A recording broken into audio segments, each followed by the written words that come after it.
Shalom saudaraku, kita membaca Alkitab dari Injil Markus 9 ayat 1-50. Tetapi jangan lupa saudaraku, untuk klik subscribe dan loncengnya bagi yang belum mengklik, dan bagi yang sudah tidak perlu mengklik lagi, tetapi cukup hanya mengklik tanda berikut.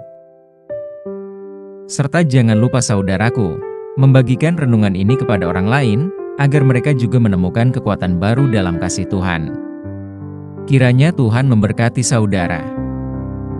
Markus 9 ayat 1, katanya lagi kepada mereka, "Aku berkata kepadamu, sesungguhnya di antara orang yang hadir di sini ada yang tidak akan mati sebelum mereka melihat bahwa kerajaan Allah telah datang dengan kuasa." Yesus dimuliakan di atas gunung. Markus 9 ayat 2 dan 3.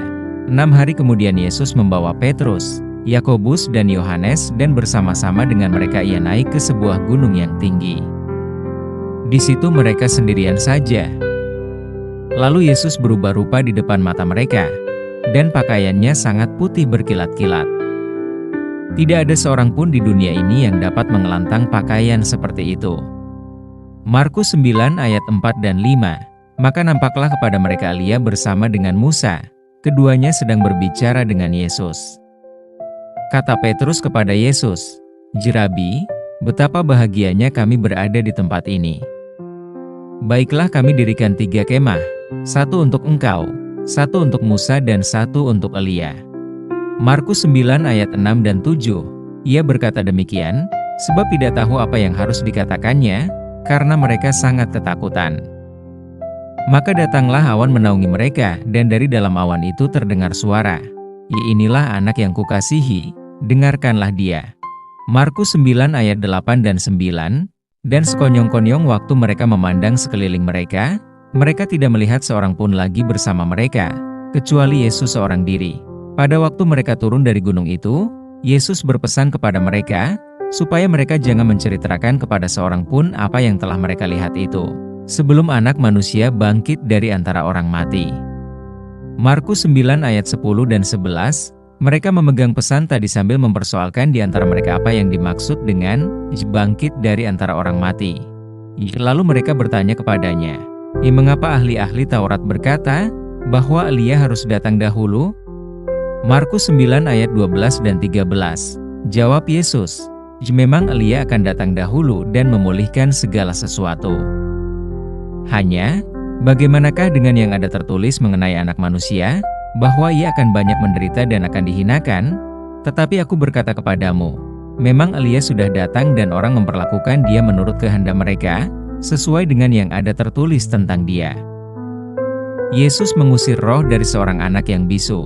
Markus 9 ayat 14 dan 15, ketika Yesus, Petrus, Yakobus dan Yohanes kembali pada murid-murid lain, mereka melihat orang banyak mengerumuni murid-murid itu, dan beberapa ahli Taurat sedang mempersoalkan sesuatu dengan mereka. Pada waktu orang banyak itu melihat Yesus, tercenganglah mereka semua dan bergegas menyambut dia.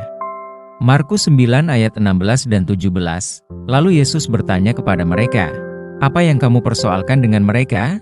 Kata seorang dari orang banyak itu, "Guru, anakku ini kubawa kepadamu, karena ia kerasukan roh yang membisukan dia." Markus 9 ayat 18 dan 19, dan setiap kali roh itu menyerang dia, roh itu membantingkannya ke tanah, lalu mulutnya berbusa, giginya bekertakan dan tubuhnya menjadi kejang. "Aku sudah meminta kepada murid-muridmu, supaya mereka mengusir roh itu, tetapi mereka tidak dapat." Maka kata Yesus kepada mereka, "Hai kamu angkatan yang tidak percaya, berapa lama lagi aku harus tinggal di antara kamu? Berapa lama lagi aku harus sabar terhadap kamu? Bawalah anak itu kemari." Markus 9 ayat 20 dan 21, lalu mereka membawanya kepadanya. Waktu roh itu melihat Yesus, anak itu segera digoncang-goncangnya, dan anak itu terpelanting ke tanah dan terguling-guling, sedang mulutnya berbusa. Lalu Yesus bertanya kepada ayah anak itu, "Sudah berapa lama ia mengalami ini?" Jawabnya, "Sejak masa kecilnya." Markus 9 ayat 22 dan 23, dan seringkali roh itu menyeretnya ke dalam api ataupun ke dalam air untuk membinasakannya. "Sebab itu jika engkau dapat berbuat sesuatu, tolonglah kami dan kasihanilah kami." Jawab Yesus, "Katamu, Jika engkau dapat, tidak ada yang mustahil bagi orang yang percaya. Markus 9 ayat 24 dan 25. Segera ayah anak itu berteriak, "Aku percaya. Tolonglah aku yang tidak percaya ini." Ketika Yesus melihat orang banyak makin datang berkerumun, ia menegur roh jahat itu dengan keras. Katanya, "Hai kau roh yang menyebabkan orang menjadi bisu dan tuli, aku memerintahkan engkau, keluarlah daripada anak ini dan jangan memasukinya lagi." Markus 9 ayat 24 dan 25. Segera ayah anak itu berteriak, "Aku percaya. Tolonglah aku yang tidak percaya ini." Ketika Yesus melihat orang banyak makin datang berkerumun, ia menegur roh jahat itu dengan keras. Katanya, "Hai kau roh yang menyebabkan orang menjadi bisu dan tuli, aku memerintahkan engkau, keluarlah daripada anak ini dan jangan memasukinya lagi." Markus 9 ayat 28 dan 29. Ketika Yesus sudah di rumah, dan murid-muridnya sendirian dengan dia, bertanyalah mereka, "Mengapa kami tidak dapat mengusir roh itu?" Jawabnya kepada mereka, "Jenis ini tidak dapat diusir kecuali dengan berdoa." Pemberitahuan kedua tentang penderitaan Yesus. Markus 9 ayat 30 dan 31. Yesus dan murid-muridnya berangkat dari situ dan melewati Galilea. Dan Yesus tidak mau hal itu diketahui orang, sebab ia sedang mengajar murid-muridnya.